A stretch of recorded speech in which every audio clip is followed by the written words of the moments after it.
Este programa tem o apoio da TV Interação, Associação Vida e Trabalho e da Ordem dos Advogados do Brasil, Seção São Paulo.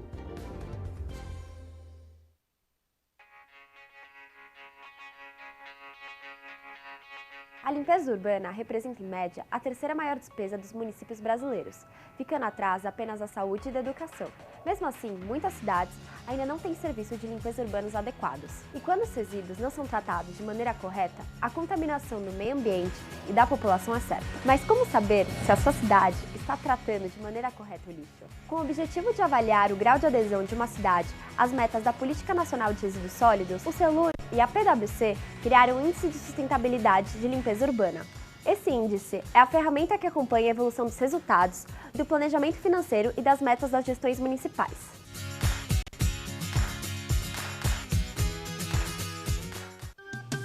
A TV Aberta São Paulo tem o apoio cultural da Oficina do Sofá, restauração de estofados com excelente qualidade.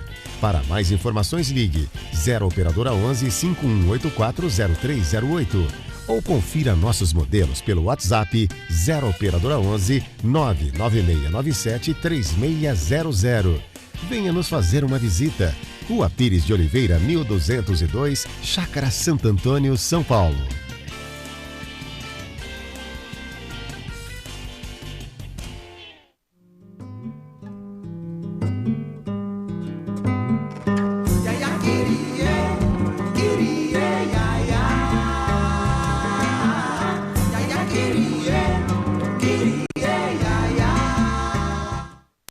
Olá, nova cidade, ideias para uma nova cidade.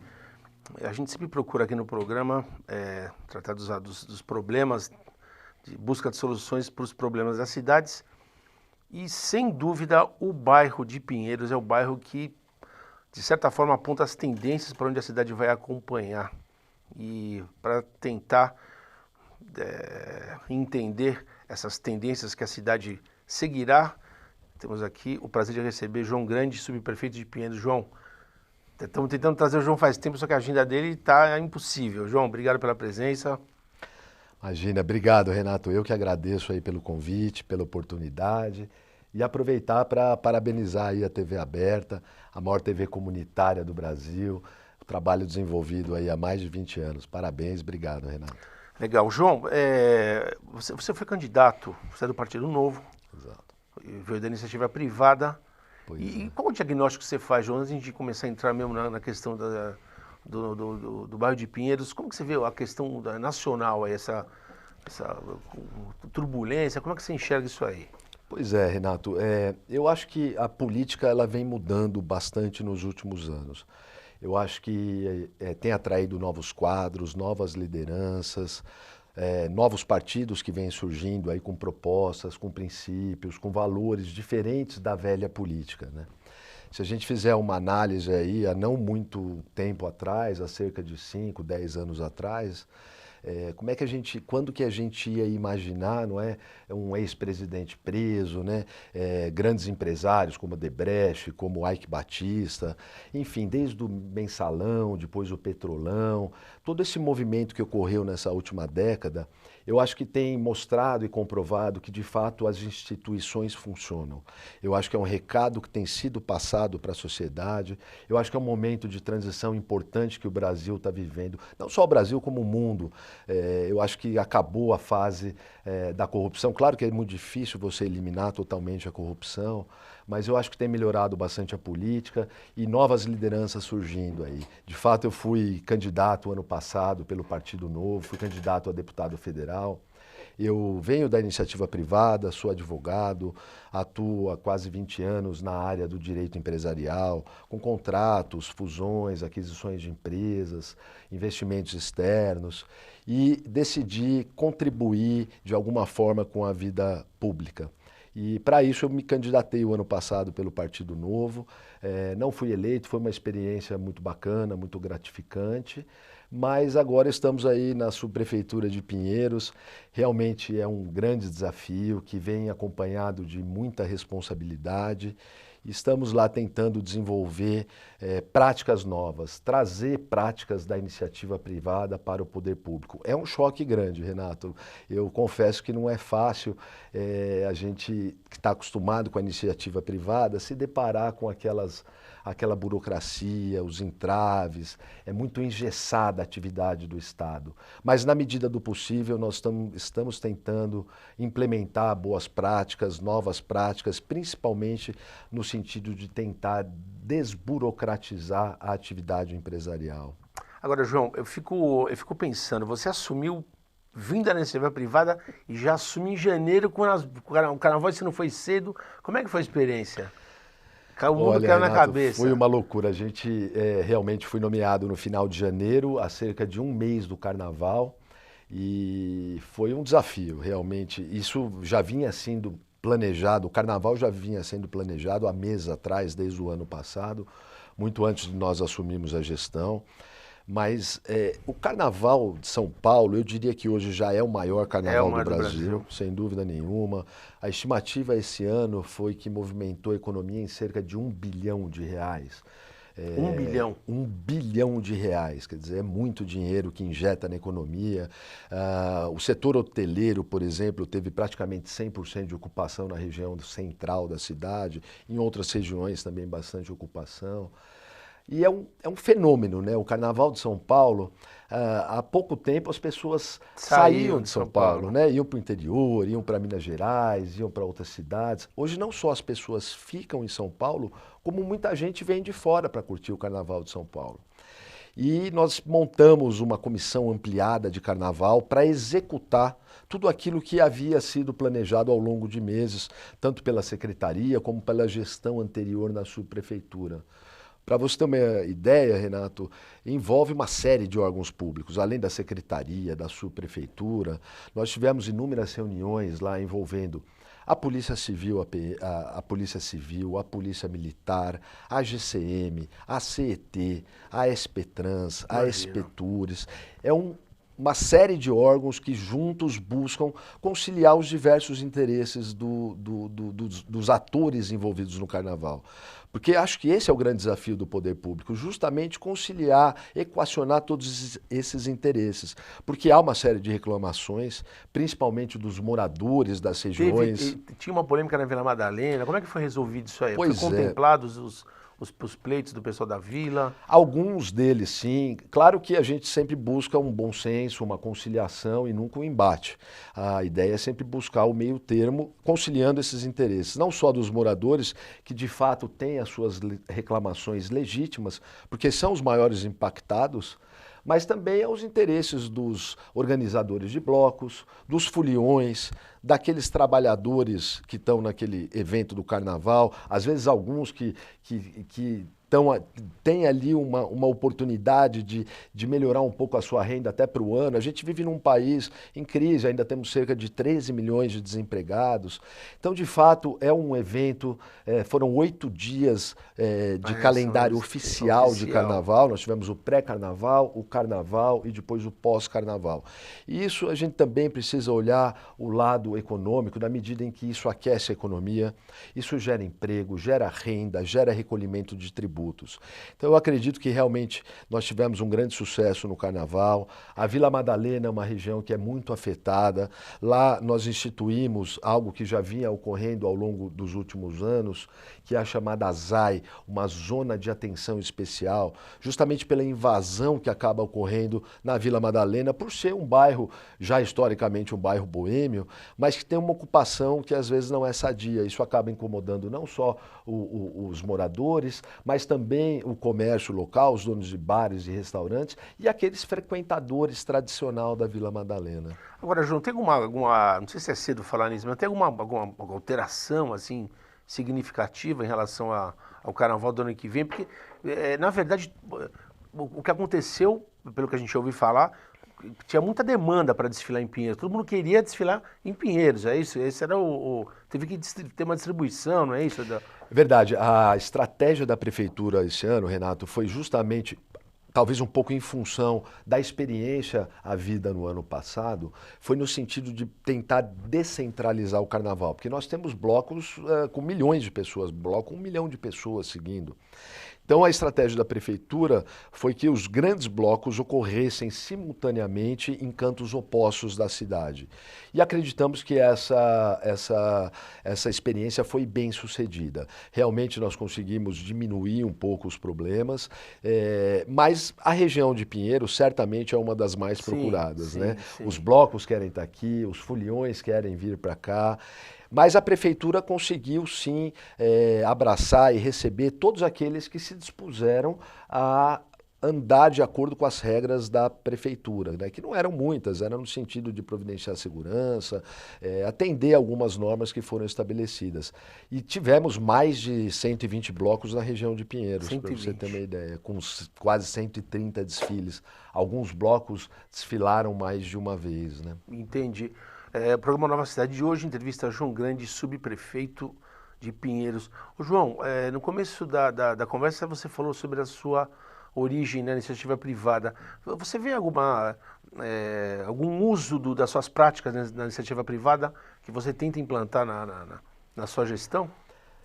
Renato, é um choque grande a gente sair da iniciativa privada e entrar no poder público. É um pouco difícil, porque nós, enquanto cidadãos, nós podemos fazer tudo aquilo que a lei permite, não é? Exceto o que a lei expressamente proíbe. Ao contrário do agente público, que só podemos fazer aquilo que a lei expressamente autoriza. Então, naturalmente, há diversos entraves, adversidades de ordem legal, de ordem jurídica. O Estado ele é muito inchado, ele é muito engessado. Mas nós temos, sim, tentado trazer algumas práticas, né, de desburocratização, de governança corporativa, de transparência, no sentido de buscar um resultado mais eficiente, mais eficaz nos serviços públicos. Essa diferença, né, do ritmo da iniciativa privada para a gestão pública, a gente notava muito no começo do governo do Dória. Ele tinha aquela vontade de fazer as coisas aqui, não é, né? Você tem que cumprir os ritos, né? E às vezes você acha que você enxerga uma solução ali, mas tem que, né? Eu estava sentado na cadeira de cidadão, né, de contribuinte, e agora estou sentado na cadeira do poder público. De fato, a gente vem com uma série de planos, de sonhos, de ideais, que na prática, como diz o ditado, né, na prática a teoria é outra. Então é difícil realmente implementar, dada essas adversidades, essas limitações jurídicas e legais. Eu creio que para que a gente possa realmente ter mais eficiência no poder público, a gente precisa de um legislativo mais eficiente. Nós precisamos de leis melhores leis, menos leis e mais justiça. Existe muita lei nesse país, muitas delas sequer são aplicadas, não é? Existe até um ditado popular que, na minha humilde opinião, ele é absolutamente inadmissível, que é aquela história de lei que pega e lei que não pega. Quer dizer, a lei está lá para ser cumprida.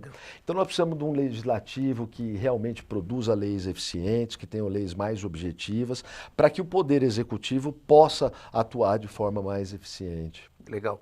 Ô, João, qual que são as demandas da subprefeitura de Pinheiros? Elas se diferenciam das outras demandas das outras subprefeituras? Ah, sem dúvida, Renato. Eu acho que cada uma, são 32 subprefeituras em São Paulo, cada uma dessas subprefeituras tem as suas idiosincrasias, as suas particularidades. Pinheiros, sem dúvida nenhuma, é uma região nobre, contempla Pinheiros, Alto de Pinheiros, Jardins, Itaim Bibi, enfim, eu costumo brincar que isso é uma ilha não só dentro de São Paulo, mas dentro do Brasil, na medida que nós temos ali o maior PIB, o maior IDH está nessa região, né? Nós temos ali as grandes empresas, os bancos na Faria Lima, são grandes clubes, grandes shoppings, então de fato é uma região que tem uma peculiaridade. Eu destacaria nossa atuação à frente da subprefeitura de Pinheiros em 3 grandes vertentes, Renato. A primeira delas se refere à zeladoria.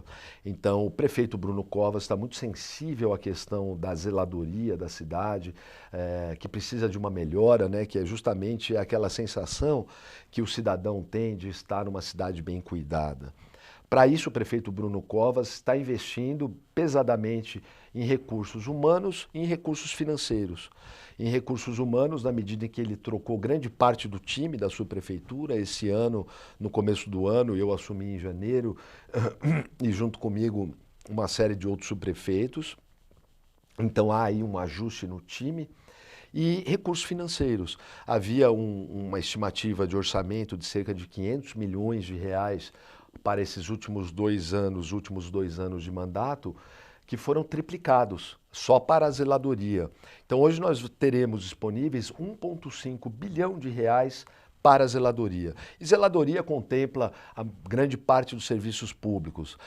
Exemplo das áreas verdes, né, que inclui a poda, remoção de árvores, limpeza, capinação de guias, corte de grama das praças públicas, dos canteiros centrais.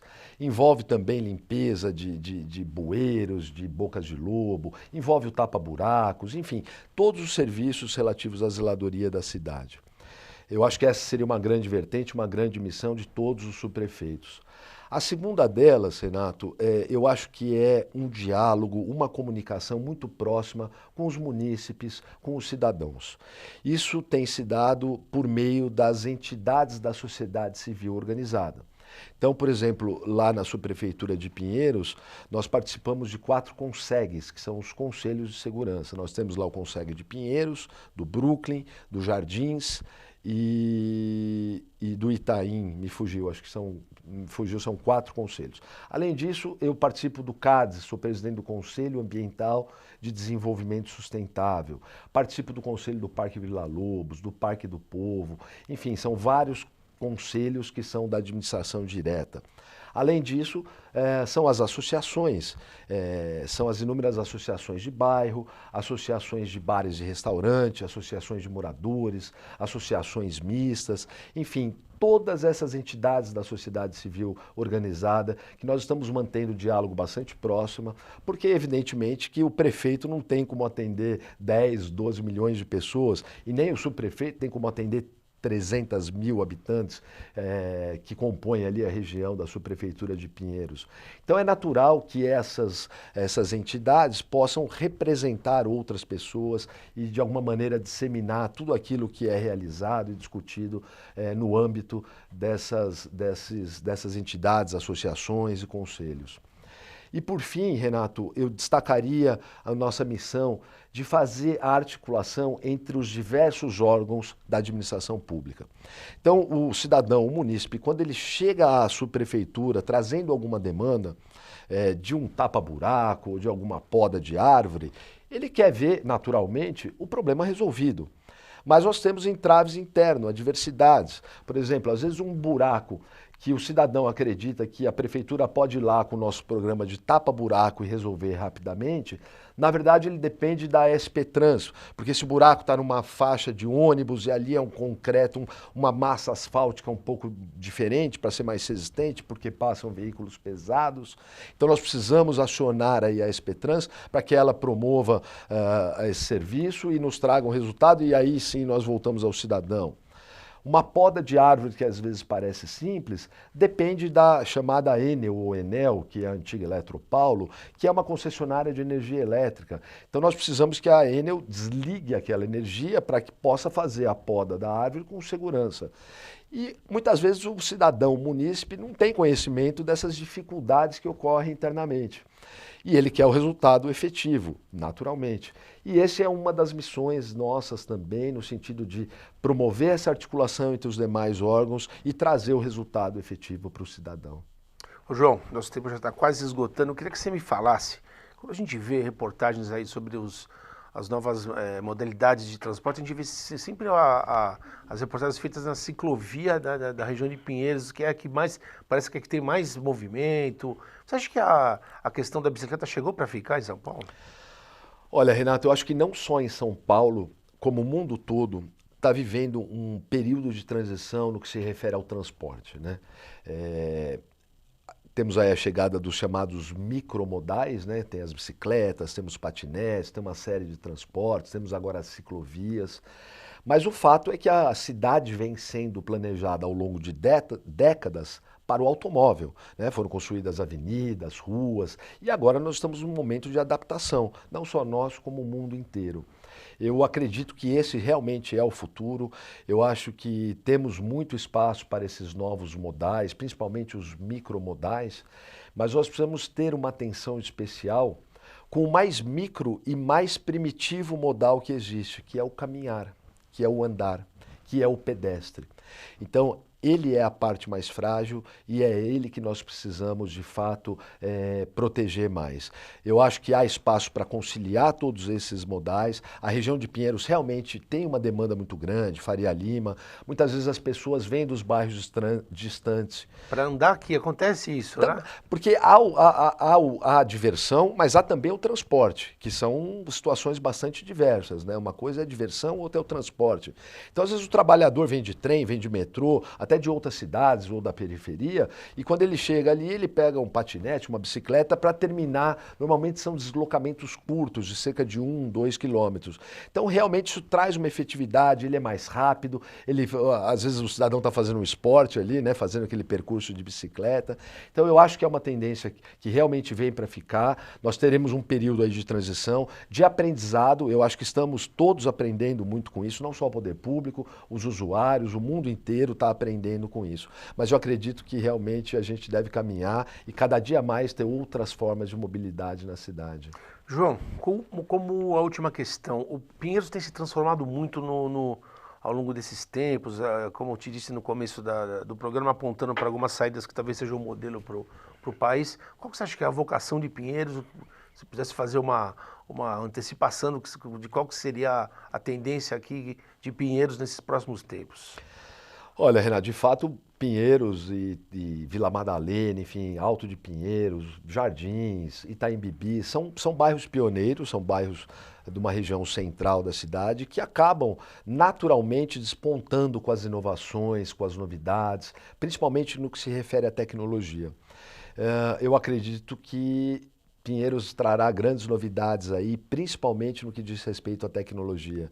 Nós temos agora projetos de trazer, por exemplo, Wi-Fi gratuito em praças inteligentes, onde você tem lá Wi-Fi, você pode recarregar um celular, você tem a recarga de carros elétricos. Então, há projetos bacanas vindo aí, nós esperamos, desejamos e estamos trabalhando para que Pinheiros, mais uma vez, seja pioneiro nesse tipo de inovação. João, já vi que a gente tem assunto aí para você contar essas novidades para a gente em primeira mão, hein? Já está convidado para voltar. Agradeço muito a sua presença. Sei que foi difícil encaixar na sua agenda, mas já está convidado para contar as novidades aí desse pioneirismo de Pinheiros. Imagina, Renato, eu que agradeço mais uma vez pela oportunidade. Foi um prazer participar aqui. A agenda é um pouco difícil, mas com certeza a gente consegue achar uma brechinha para contar e voltar e trazer mais novidades aí. Obrigado mais uma vez e parabéns aí pelo programa. Tá legal. O programa Nova Cidade volta na próxima semana. A TV Aberta São Paulo tem o apoio cultural da Oficina do Sofá, restauração de estofados com excelente qualidade. Para mais informações, ligue 0 operadora 11 5184 0308 ou confira nossos modelos pelo WhatsApp 0 operadora 11 99697 3600. Venha nos fazer uma visita. Rua Pires de Oliveira, 1202, Chácara Santo Antônio, São Paulo.